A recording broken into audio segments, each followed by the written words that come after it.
La parole de Jésus a la puissance de te guérir, de te délivrer, de chasser ta peur, d'apaiser ton cœur. Mais encore faut-il l'écouter, cette parole, l'entendre et y mettre sa foi. Encore faut-il l'écouter, cette parole. Parce que dans nos vies, il y a de nombreuses sources de paroles, nombreuses sources de mots. La télé, les vidéos qu'on peut voir, les réseaux sociaux, nos lectures, les gens autour de nous, nos familles, nos amis, nos collègues. On entend, on écoute beaucoup de choses. Et des fois, ça peut venir nous influencer. Tout ne nous influence pas, évidemment. Mais parfois, à force d'entendre des discours, on peut être influencé si on écoute toujours la même source d'information. Ça peut nous influencer et parfois, ça peut arriver que ce soit en contradiction avec la parole de Dieu. Et parfois même, c'est nos propres pensées qui nous influencent. Parce qu'elles ont été influencées, alors on se met à tourner dans notre tête, nos pensées tournent. Et ça va nous influencer, ça va nous induire en erreur.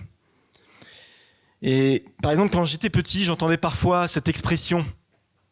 Quand j'oubliais quelque chose, quand on n'a pas de tête, on a des jambes. Peut-être vous la connaissez, cette expression, peut-être qu'on vous l'a dite, ou que vous la dites. C'est quelqu'un de distrait qui est obligé de marcher pour compenser le fait qu'il a été distrait d'aller rechercher un objet ou de refaire quelque chose. Mais quand j'étais petit, cette expression, elle me blessait. Parce que pour moi, je le prenais comme si j'étais pas très intelligent. Ça pouvait être dit sur un ton un peu de moquerie. Et ça pouvait être, t'es pas assez intelligent, alors vas-y, marche. La conséquence, c'est un manque d'estime de soi quand on a ce genre de paroles. Une perte de confiance. Il y a un discours dans ma tête qui me dit, je suis un peu bête. Donc ça, c'est le genre de paroles des fois qu'on reçoit ou qu'on dit, quand on est parent. On a des réflexes parfois, malheureusement. Et on dit certaines choses et on les regrette, des fois. Et donc, on demande pardon. Mais les paroles que nous prononçons ont des conséquences sur les personnes. Les paroles que nous écoutons et que nous croyons ont des conséquences. Ce que tu écoutes influence ton cœur. Alors je vais vous dire ce matin, c'est le titre de mon message. Écoute Jésus, qu'il soit l'influenceur de ton cœur. Il y a de nombreux influenceurs, depuis un certain nombre d'années, on voit des influenceurs. Mais qui est ton influenceur ? Écoute Jésus, qu'il soit l'influenceur de ton cœur.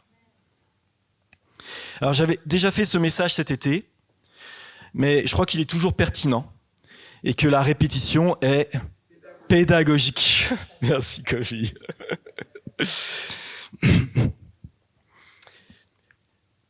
Qu'est-ce que tu as écouté, entendu dans ton passé, quand tu étais enfant, quand tu étais plus grand ? Qu'est-ce que tu écoutes aujourd'hui ? Que vas-tu écouter dans ton futur ? Qu'est-ce que tu choisis ? Quel modèle choisis-tu dans ta vie ? Donc ce matin, on va voir une courte scène dans la parole où il est question d'oreille et indirectement d'écouter. C'est le moment où Jésus se fait arrêter par les autorités religieuses avant d'être jugé, condamné et crucifié. Jésus est avec ses disciples la nuit au jardin des Oliviers. Donc on va prendre Luc chapitre 22, versets 47 à 51. Luc 22, 47 à 51. Donc on prend d'abord à 47 pour le contexte, mais ce seront les versets suivants qui vont nous intéresser. Luc 22, 47. Comme il parlait encore, on parle de Jésus, comme Jésus parlait encore, voici une foule arriva. Et celui qui s'appelait Judas, l'un des 12, marchait devant elle. Il s'approcha de Jésus pour l'embrasser. Et Jésus lui dit, « Judas, c'est par un baiser que tu livres le Fils de l'homme. » Ceux qui étaient avec Jésus, voyant ce qui allait arriver, dirent, « Seigneur, frapperons-nous de l'épée ?» Et l'un d'eux frappa le serviteur du souverain sacrificateur et lui emporta l'oreille droite. Aïe. Mais Jésus, prenant la parole, dit « Laissez, arrêtez !» Et ayant touché l'oreille de cet homme, il le guérit. C'est une courte scène qui apparaît dans les 4 évangiles. Et dans Jean, on apprend que le serviteur du souverain sacrificateur s'appelle Malchus. Et que le disciple qui l'a frappé est Pierre. Pierre, toujours très dynamique, enthousiaste. Alors, on va faire 3 parties. On va d'abord apprendre à connaître la victime, Malchus, le serviteur du souverain sacrificateur. Puis on va s'intéresser au geste de Pierre qui a coupé cette oreille. Et enfin, on va voir comment Jésus résout cette situation. Malchus, c'est un serviteur du souverain sacrificateur qui s'appelle Caïphe. Et alors, un souverain sacrificateur, c'est le représentant du peuple d'Israël devant Dieu. Donc c'est un rôle central, c'est un rôle très important. Seul lui pouvait entrer une fois l'an dans le lieu très saint, dans le temple, vous savez, pour répandre le sang des sacrifices d'animaux et obtenir le pardon du peuple, une fois par an. Il supervisait le culte. C'était une autorité religieuse et juridique. Pas seulement religieuse, mais aussi juridique par rapport aux lois qui s'appliquaient au peuple. Et c'est lui, avec les grands prêtres et les anciens, qui ont payé Judas pour le livrer, pour qu'il soit livré, que Jésus soit livré. Donc c'est lui qui est quand même l'instigateur, le décideur avec tout le peuple, tout le conseil. Donc Malchus est sans doute là pour représenter son maître, pour dire est-ce que tout va bien dans l'arrestation ou pas. Il le représente. Et il est dans les premiers présents, puisqu'on voit qu'il y a une foule et pourtant c'est lui qui va se faire couper une oreille. Donc il est devant, il est devant la foule. Il est parmi les plus zélés.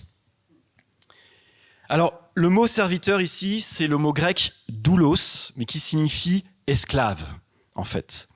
Malchus, c'est l'esclave du souverain sacrificateur. Et il y a un paradoxe parce qu'en hébreu, le mot Malchus, ça veut dire roi. Donc on a vraiment d'un côté sa situation qui est esclave, et pourtant son nom, son appel quelque part est d'être roi. Il y a quelque chose d'anormal. Il est esclave au lieu d'être roi. Il est lié sous les ordres au lieu d'être libre. Parce qu'un roi, c'est quelqu'un qui ne prend pas d'ordre des autres. C'est quelqu'un qui est indépendant, autonome, libre, sans autorité humaine au-dessus de lui. Il est esclave d'un homme qui veut tuer Jésus, au lieu d'être entré dans son appel de participer à la royauté de Jésus. C'est Apocalypse 5, 10 qui nous dit que Jésus a fait des croyants un royaume et des sacrificateurs pour notre Dieu, et ils régneront sur la terre. On est appelé, avec une autorité déléguée, à régner sur la terre, à garder la terre, à s'occuper de la terre.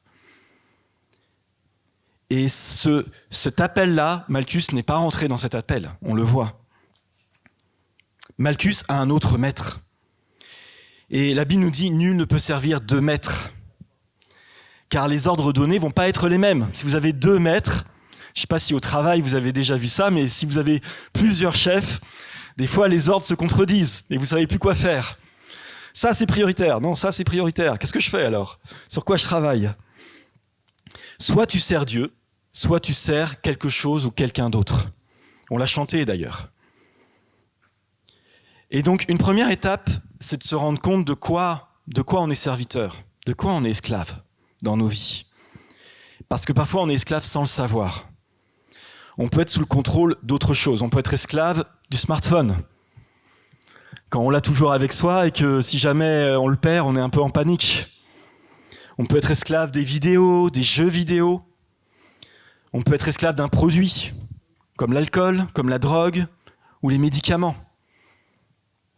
On peut être esclave des autres, du regard des autres, quand on est influencé par ce que pensent les autres. On peut être aussi esclave de son confort, de sa sécurité, et de ne pas vouloir prendre de risques, de son argent. Esclave de ses émotions, quand on a vécu des événements dans le passé qui vont dicter ce qu'on fait aujourd'hui. Il y a un film qui était sorti cet été qui s'appelle « To the Moon ». Et je ne sais pas si vous en avez entendu parler, c'est en Amérique, au moment où la NASA veut aller sur la Lune. Et il y a une actrice principale dedans qui est liée par le mensonge. Tout ce qu'elle fait est lié par le mensonge. Elle fait de la publicité. Elle a beaucoup de succès, ça marche à fond ce qu'elle fait. Mais elle passe son temps à mentir aux autres pour réussir, pour vendre, pour gagner un projet, pour s'en sortir quand elle est dans des situations délicates. Et dans le film, on apprend que son attitude vient du passé qu'elle a eu avec sa mère, qui elle aussi mentait, était aussi dans la vente, etc. Et dans le film, elle va essayer de se sortir de ces mensonges. Elle était esclave de ce qu'elle a entendu. Et ça, c'est un petit tips. S'il y a des choses que vous ne pouvez pas vous empêcher de faire, qui sont quelque part automatiques en vous, peut-être qu'il faut réfléchir pourquoi vous avez des automatismes comme ça. Et je donnerai un exemple un peu plus tard. Malchus, il a entendu beaucoup de mauvaises choses dans le temple, auprès de son maître. Caïphe, c'est pas un souverain sacrificateur qui était approuvé par Dieu. Il n'est pas de la lignée d'Aaron. Vous savez, les souverains sacrificateurs, d'après l'Ancien Testament, ils devaient être de la lignée d'Aaron. Non, il a été désigné par le gouverneur romain. C'est un souverain sacrificateur terrestre. Et donc, la compréhension spirituelle de Malchus, qui écoute, qui suit les ordres de son chef humain, il est soumis à une mauvaise autorité. Une autorité de ténèbres. Il est marqué par le prince des ténèbres. Et donc la conséquence dans sa vie, ça va être un blocage par rapport aux paroles de Jésus. Parce que ce serviteur, il a entendu tous les rapports qui venaient sur Jésus. Comme vous savez, vous vous doutez bien que tous ceux qui, les pharisiens, etc., qui venaient voir Jésus, ils écoutaient et ils faisaient des rapports auprès de l'autorité centrale. Et donc lui, il entend tous ces rapports, il entend tout plein de choses sur Jésus. Mais il a un cœur fermé. Contrairement à d'autres, il a un cœur fermé. Il ne s'est pas intéressé, il n'a pas été touché par Jésus. Parce qu'en tant que serviteur du souverain sacrificateur, il aurait pu être un Samuel. Vous savez, dans l'Ancien Testament, le Samuel qui était dans le temple, jeune enfant, qui a entendu Dieu, qui l'a écouté, qui est devenu prophète. Et dans Matthieu 13, ça nous dit « Car le cœur de ce peuple est devenu insensible. Ils ont endurci leurs oreilles et ils ont fermé leurs yeux, de peur qu'ils ne voient de leurs yeux, qu'ils n'entendent de leurs oreilles, qu'ils ne comprennent de leur cœur, qu'ils ne se convertissent, et que je ne les guérisse. Mais heureux sont vos yeux, c'est Jésus qui parle à ses disciples, heureux sont vos yeux parce qu'ils voient et vos oreilles parce qu'elles entendent. Ce matin, si tu entends la voix de Jésus, n'endurcis pas ton cœur, ne ferme pas tes oreilles. Donc je pourrais te dire, dis-moi qui tu écoutes, et je te dirai qui te domine. Qui écoutes-tu dans ta vie ? Qui nous influence ? Et si je regarde beaucoup la télé, la culture du monde, ça va m'influencer. Si je regarde beaucoup de vidéos de youtubeurs, de tiktokers, d'instagrammeurs, tous ceux qui sont en heurts, ça va m'influencer. Je dis pas de pas regarder. Je dis mais voilà, à quoi passes-tu ton temps ? Leur point de vue va t'influencer. Ils vont endurcir ton cœur. Par contre, si je lis la Bible, plus je lis la Bible, plus je prie, plus je fais appel au Saint-Esprit, plus je serai influencé. Plus j'écoute des chrétiens véritables, plus mon cœur va être tendre à la volonté du Seigneur. Il faut faire attention à ce qu'on regarde. Parce qu'aujourd'hui, dans le monde, il y a une influence. Alors, je travaille dans le monde informatique. Et on parle beaucoup de l'IA, vous en avez peut-être entendu parler, l'intelligence artificielle. Et ceux qui l'utilisent ont tendance à la croire, à lui faire confiance. Ça devient un réflexe parce que ça nous aide beaucoup. On lui pose des questions, on lui demande de travailler nos discours. Je pourrais lui demander de faire toute une prédication sur tel ou tel sujet. Et elle pourrait me sortir, parce qu'elle a vu tout ce qu'il y avait sur Internet, et elle me sort quelque chose qui pourrait convenir. Mais pourtant, les réponses qu'elle donne sont influencées par ceux qui ont conçu l'intelligence artificielle. Et il y a des études qui montrent, par exemple, qu'il y a des préjugés sexistes à l'encontre des femmes. Et l'UNESCO recommande qu'il y ait plus de femmes représentées parmi les ingénieurs et informaticiens de l'IA pour influencer comment elle est construite et comment ça va nous sortir des réponses. Donc c'est pour vous montrer que ce qu'on écoute a une influence d'où viennent les personnes, sur quoi ils ont grandi, comment ils ont été influencés. Ça va produire des choses qui vont nous influencer. Et la seule source à 100% fiable, ça va être la Bible, qui est lue avec le Saint-Esprit. Et la sagesse de l'étudier, de se poser des questions. Donc on est ouvert sur le monde, bien sûr, on est dans le monde, mais il faut garder un œil critique. Ce que tu écoutes te rend esclave et endurcit ton cœur. Et ça va nous conduire aussi à faire des erreurs. Et finalement, c'est Pierre qui a fait une erreur. Donc je reprends Luc 22, verset 49. Ceux qui étaient avec Jésus, voyant ce qui allait arriver, dirent « Seigneur, frapperons-nous de l'épée ?» Et l'un d'eux frappa le serviteur du souverain sacrificateur et lui emporta l'oreille droite. Les disciples ont posé une question, mais Pierre, il n'a même pas attendu la réponse. Vous avez vu ? Parce que Jésus, il aurait dit « non, on frappe pas de l'épée ». Mais il n'a même pas eu le temps de répondre. « Est-ce qu'on frappe de l'épée ?» Mais j'écoute pas la réponse et j'y vais. Alors on rigole un peu, mais ça peut nous arriver à nous. On pose des questions à Dieu, et puis on n'attend pas la réponse, et tout de suite on décide, on agit. Et il s'est trompé. Pourquoi ? Parce qu'il a suivi son impulsion, et il a suivi son mode de pensée, dans le but de défendre Jésus. C'était pas une mauvaise raison. Il voulait défendre Jésus.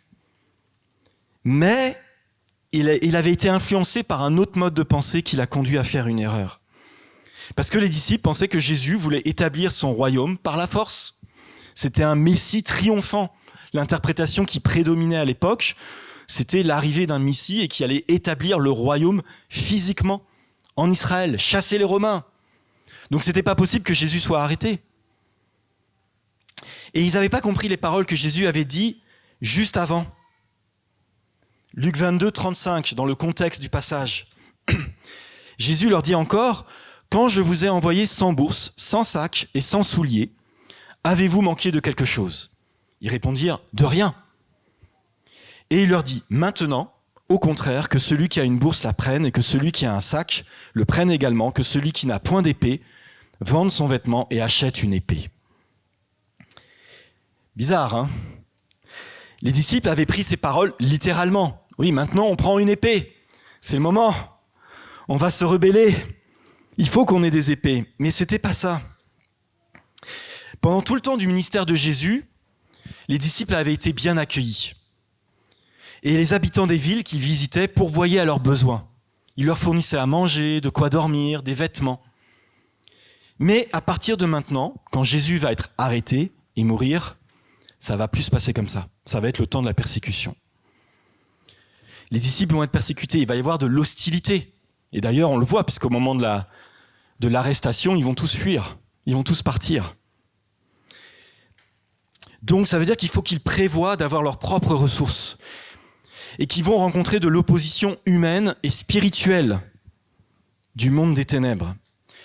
Mais on ne parle pas d'épée réelle, parce que Jésus n'a jamais prôné la guerre, il a toujours prôné la paix. La preuve, il a guéri Malchus. Il n'a pas voulu qu'il soit attaqué par l'épée. Donc c'est symboliquement, on est maintenant dans un combat contre des autorités spirituelles, contre un monde des ténèbres. Mais il ne fallait pas le prendre littéralement. Pierre n'a pas compris la parole de Jésus. Il avait de fausses croyances. Donc il va falloir qu'il apprenne à se détacher de son contexte, de sa culture, pour passer à la culture du royaume de Dieu. Il y a un changement qui va avoir lieu. Mais à sa décharge, il n'avait pas encore le Saint-Esprit. Il n'y avait pas eu la Pentecôte. Ce que nous, on a. Le Saint-Esprit qui va renouveler notre intelligence, qui va nous montrer les choses qu'il faut qu'on change dans nos vies. Et d'ailleurs, après la Pentecôte, ils vont agir sans violence. Vous ne les voyez pas avec la violence, les disciples. Ils vont agir avec la paix. Ils vont se laisser arrêter. Ils vont même louer Dieu d'avoir été persécutés pour le nom de Jésus. Un changement complet dans l'attitude. Mais ça, il faut un changement dans son cœur. Et parfois, les gens qui ne sont pas chrétiens n'ont pas conscience parfois de faire le mal. On ne peut pas réagir par rapport à ça, car ils n'ont pas les mêmes référentiels que nous. Ce qui te paraît bien peut être mal aux yeux de Dieu. Des fois, on se trompe. Qui ne s'est jamais trompé par rapport à un jugement ? Le seul référentiel digne de foi, c'est celui de Dieu, et il nous faut le regard de Dieu sur nos vies. Il faut l'écouter et être influencé par lui. Et on voit encore des gens au volant, quand ils sont dans leur voiture, avec des téléphones à la main en train de téléphoner. Je ne sais pas si vous avez déjà vu des gens qui conduisent, ils sont une main avec le volant, je ne peux pas le faire là, et une main sur le téléphone. Alors pourtant, c'est interdit par le code de la route. Il y a des avertissements, il y a des amendes, il y a un risque qu'on sait, il y a l'expérience d'accident, on peut avoir des accidents avec un téléphone, quand on téléphone, parce qu'on pense à autre chose qu'à la route. Et pourtant, on peut continuer à le faire. Et malgré la connaissance qu'on a, on continue de le faire. Ça montre bien que le cœur a besoin d'être changé. Le cœur a besoin d'être changé. Et seul le Saint-Esprit peut changer le cœur de l'homme. Seul le Saint-Esprit peut changer le cœur de l'homme. Bien sûr, on apprend, on change, on convainc, mais le Saint-Esprit, des fois, quand une personne est bloquée là, il n'y a que le Saint-Esprit qui peut changer les choses. Alors pourquoi Pierre a-t-il tranché la pauvre oreille de Malchus ? Pourquoi l'oreille ? C'est précisé, l'oreille droite. Donc l'oreille dans la Bible, c'est un symbole de l'écoute et de la compréhension des mystères du royaume de Dieu. Combien de fois dans la Bible il est dit qu'il ne faut pas se contenter d'entendre, mais de comprendre la parole. Parce que des gens qui lisent la Bible, on en a plein. Des gens qui étudient la Bible, des scientifiques, des historiens, il y en a plein. Mais après, la comprendre et l'appliquer dans sa vie, ça c'est une autre étape. Et l'oreille, dans l'Ancien Testament, ça symbolisait aussi l'obéissance, la soumission. Ainsi, les esclaves hébreux qui voulaient rester au service de leur maître, ils avaient l'oreille percée avec un poinçon, comme signe de soumission. L'oreille, c'est le signe de votre soumission. C'est pour ça que je vous parle d'écouter et de vous soumettre et du maître que vous avez dans vos vies. Et ici, il s'agit de l'oreille droite de Malchus, c'est précisé. La droite, c'est le symbole de la délégation de l'autorité. Vous savez, le bras droit, on a cette culture-là, on a cette expression du bras droit. C'est pas que le bras gauche est mauvais, c'est juste un symbole dans notre culture qu'on comprend que le bras droit, c'est quelqu'un qui a la confiance de la personne, de son maître. C'est quelqu'un qui va agir au nom du maître. Donc symboliquement, le geste de Pierre, c'est comme s'il voulait le délivrer de son esclavage. C'est comme s'il veut délivrer de cette soumission, de ce qu'il écoute. Mais Pierre a voulu le délivrer selon sa manière de faire. Il voulait l'amener à Jésus, le vrai souverain sacrificateur, Jésus. Donc c'était comme une évangélisation, mais par la force. Il a voulu l'évangéliser, mais par la force. Il a voulu changer sa manière d'écouter les choses. L'idée était peut-être bonne, empêcher Malchus d'écouter son maître et donc de lui obéir, mais la méthode est mauvaise. Pierre a voulu utiliser un moyen humain. Comme nous, souvent, on veut utiliser des choses humaines. La force, l'agressivité, pour atteindre l'oreille et le cœur de Malchus. Mais ce n'est pas en la coupant que tout ce qui était dans le cœur allait sortir. Donc Jésus lui montre par ses paroles et la guérison que ce n'est pas la bonne méthode. Souvent dans la vie, on agit tout de suite au lieu de prendre le temps d'écouter. On pose des questions dans nos prières, mais on n'attend pas les réponses. On veut servir Dieu, mais selon notre manière de faire. Et il peut y avoir des conséquences. Parce que pour Malchus, en plus de la douleur de perdre l'oreille, ça voulait dire qu'il devenait impur selon la loi juive. Ça voulait dire qu'il allait perdre son job. Il ne pouvait plus être serviteur du souverain sacrificateur dans le temple. Donc il y avait une grosse conséquence pour lui. Donc il faut prendre le temps d'écouter le Seigneur avant de prendre des décisions parfois. Il faut réfléchir. Au travail, il y a parfois des mails difficiles à faire. Et quand j'étais plus jeune, je les envoyais comme ça, rapide. Mais ça pouvait avoir des conséquences. Donc maintenant, je prends bien le temps de réfléchir et même parfois, pour certains mails, je prie. Qu'est-ce qu'il faut dire ? Quelles sont les bonnes choses qu'il faut dire ? Dans les entreprises, des fois c'est politique, des fois il y a plein de choses. Il y a beaucoup de sensibilité à respecter. Donc maintenant, je prends le temps et je prie pour savoir comment écrire. Il faut s'attendre à ce que Dieu agisse. Et donc Pierre n'avait pas compris la puissance du Fils de Dieu. Quand on agit de notre propre chef, on ne se rend pas compte de l'écart qu'il y a entre nos efforts, nos mérites, notre faible puissance et la puissance de Dieu. Et on le voit ça dans un passage parallèle, dans Matthieu 26. Matthieu 26, 52. C'est Jésus qui parle dans le même passage, la même scène. Il dit à Pierre, remets ton épée à sa place, car tous ceux qui prendront l'épée périront par l'épée. Une expression qu'on connaît maintenant. Il y a beaucoup d'expressions dans la Bible qu'on utilise sans le savoir. Penses-tu que je ne puisse pas invoquer mon Père qui me donnerait à l'instant plus de 12 légions d'anges? Plus de 12 légions d'anges. Comment donc s'accompliraient les Écritures d'après lesquelles il doit en être ainsi? On voit là il y avait la volonté du Père. Et puis, il y avait la pensée humaine de l'autre côté. La volonté du Père, c'était que Jésus meure à la croix pour nous. Jésus aurait pu lui demander d'être secouru avec toute la puissance divine, mais ce n'était pas la volonté du Père.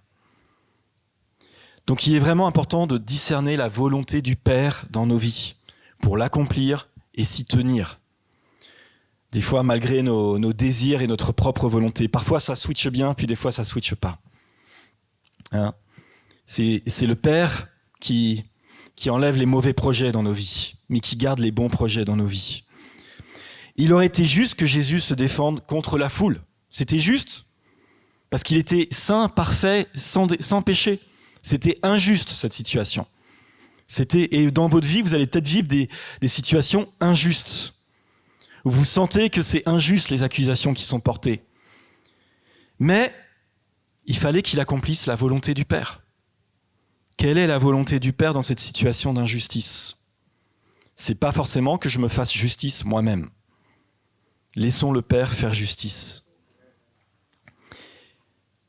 Et parfois, il paraît juste que tu râles et que tu te venges, parfois contre d'autres personnes comme au boulot. Parfois, il y a des choses un peu dures avec d'autres personnes. Peut-être que telle personne au boulot t'a fait un coup bas, ou dans ta famille, il y a des conflits dans les familles. Mais c'est le Père qui va faire justice. C'est pas que tu te fasses justice toi-même. Prie que le Père fasse justice selon son temps, selon sa volonté. Sur terre ou au ciel. Son chemin n'est pas le tien. Quel est ce chemin? Donc on va voir Jésus, comment il a réagi. Troisième partie. Luc 22, au verset 49 jusqu'au verset 51. Mais Jésus, prenant la parole, dit « Laissez, arrêtez !» Et ayant touché l'oreille de cet homme, il le guérit. Donc Jésus refuse la méthode de Pierre. C'est pas en s'opposant à ses ennemis qu'il vaincra. C'est pas en les forçant à croire.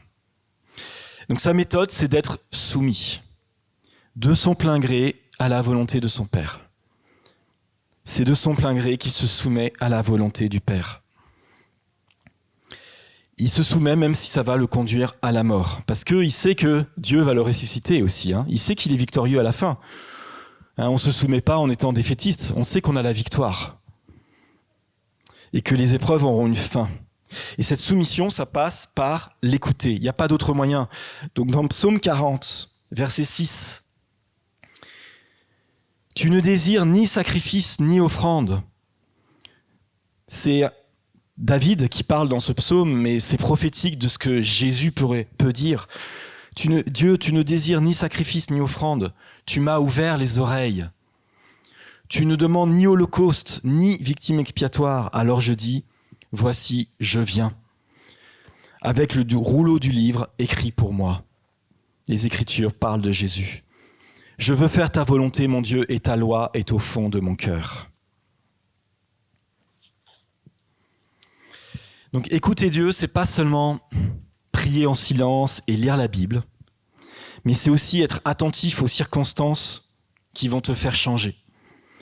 Et je vous parlais d'un exemple. Un jour, j'ai plaisanté avec quelqu'un qui était très maigre.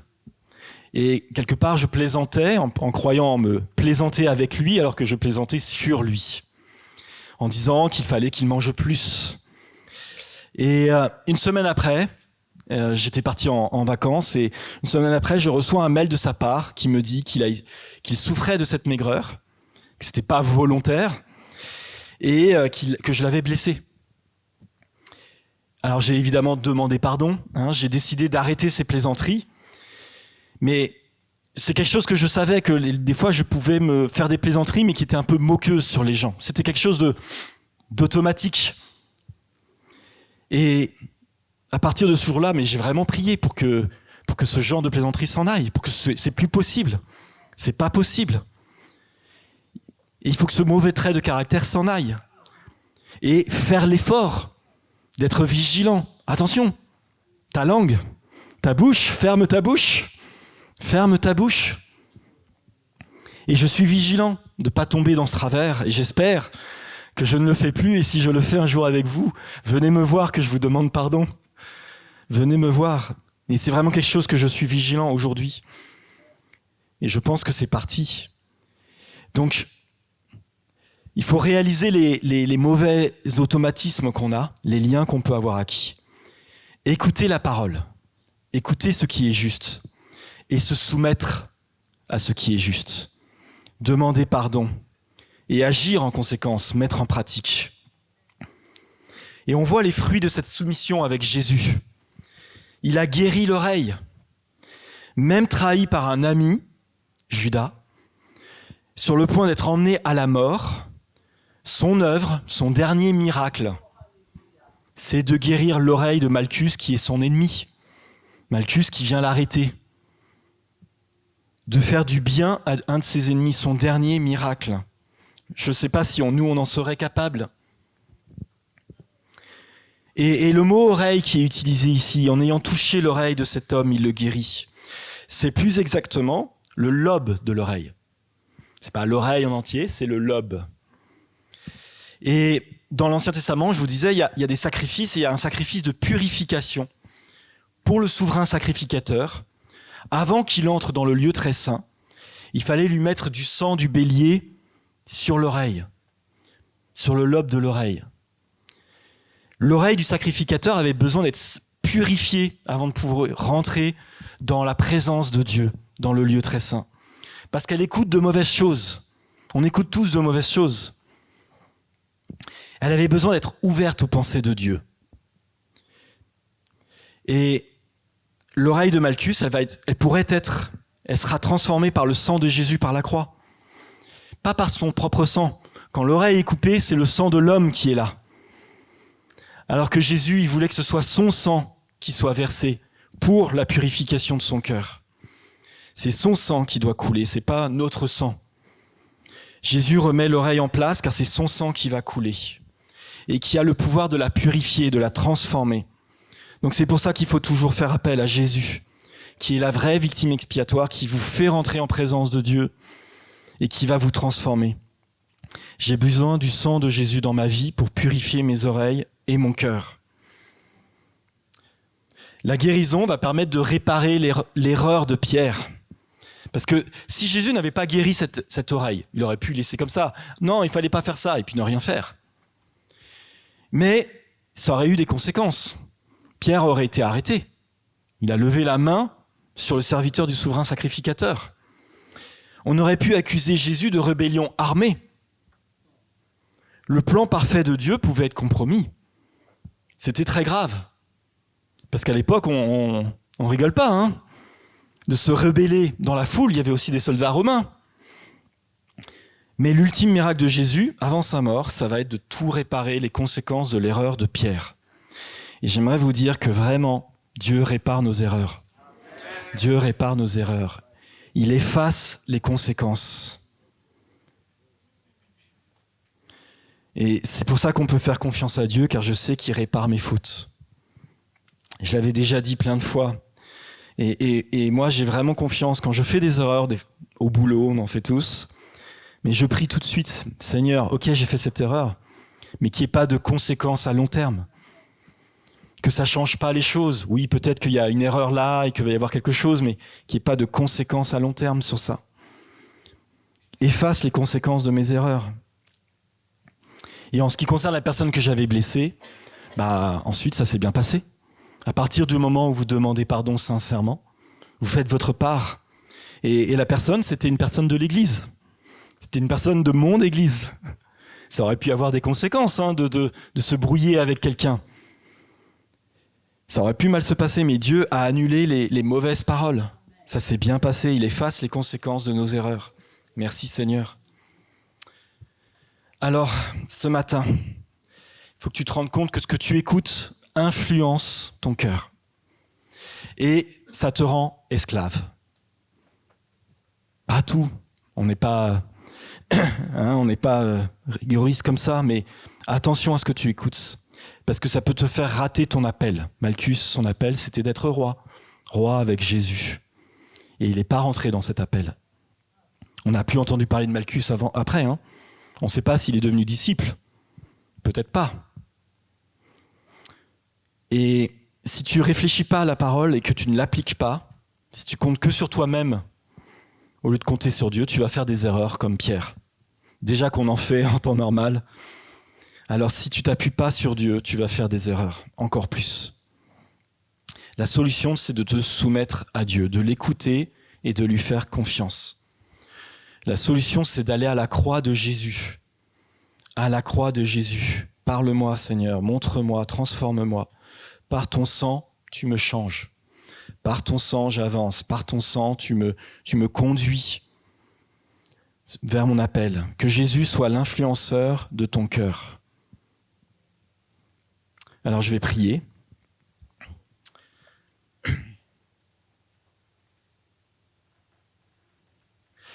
D'abord, si tu te sens un esclave, comme Malchus, esclave dans certains domaines de ta vie, pas tous les domaines, mais si des fois tu te sens un peu esclave, tu as des automatismes que tu regrettes après coup. Peut-être que c'est sous le contrôle de quelque chose dans ta vie, sans t'en rendre compte, ou tu t'en rends compte, mais tu n'arrives pas à vaincre ce contrôle. Alors je prie maintenant au nom de Jésus que tu sois délivré de ce contrôle. Dans ton cœur, là, maintenant, tu es délivré de ce contrôle. Tu vas prendre tu vas prendre appui sur la parole de Dieu. Tu vas lire les versets qui correspondent à ta situation et tu vas dire non, je veux être soumis qu'à Jésus. Je veux me soumettre qu'à toi, Jésus. Je veux t'écouter et te suivre. Seigneur, change mon cœur, aide-moi, transforme mon cœur, montre-moi comment être guéri. Comment être guéri? Est-ce que j'ai besoin de pardon dans ma vie? Est-ce que j'ai besoin de pardonner? Est-ce que j'ai besoin de laisser faire les situations terrestres et de m'appuyer sur la justice de Dieu qui va s'appliquer dans ma vie? Seigneur Jésus, je veux me soumettre qu'à ta parole. Et si tu as besoin d'être renouvelé dans ton écoute, si tu as besoin de revenir à la parole, de revenir à l'humilité, Seigneur, de méditer, je ne sais pas si vous vous souvenez Florence, qu'elle nous a dit de méditer les versets. Les méditer, c'est de prendre le temps de le lire et chaque mot, de le réfléchir. Qu'est-ce que ça signifie pour moi? Qu'est-ce que ça signifie selon la Bible? De réfléchir à tel ou tel passage, tel ou tel contexte. Qu'est-ce que ça veut dire? D'en parler avec d'autres. Dis-moi ce passage, qu'est-ce que tu en penses? Je ne le comprends pas. J'aimerais prier pour vous également. Que tu sois renouvelé dans ta compréhension, que ton oreille soit soumise à Jésus, que ton oreille soit sous le sang de Jésus, qu'elle écoute, que s'il y a un aveuglement dans ta vie, qu'il tombe, que tu comprennes la parole différemment. Seigneur Jésus, tu vois ces cœurs qui font appel à toi et je sais que tu réponds en ton temps, de ta manière. Peut-être que ça peut prendre du temps, peut-être qu'il y a besoin de se soumettre à ta volonté avant. Seigneur, vraiment, agis dans nos vies. Tu agis. Seigneur, je veux écouter ta parole, écouter ton Saint-Esprit, écouter les encouragements de mes frères et sœurs, les ministères, les dons. Je veux entendre, Seigneur, ce que tu as à me dire dans ma vie et moins écouter le reste du monde, moins écouter tout ce qui me prend du temps, tout ce qui me pollue. Moins écouter parfois des mauvaises paroles qui sont venues dans ma famille et qui m'ont brisé. Je veux écouter d'autres paroles dans ma vie.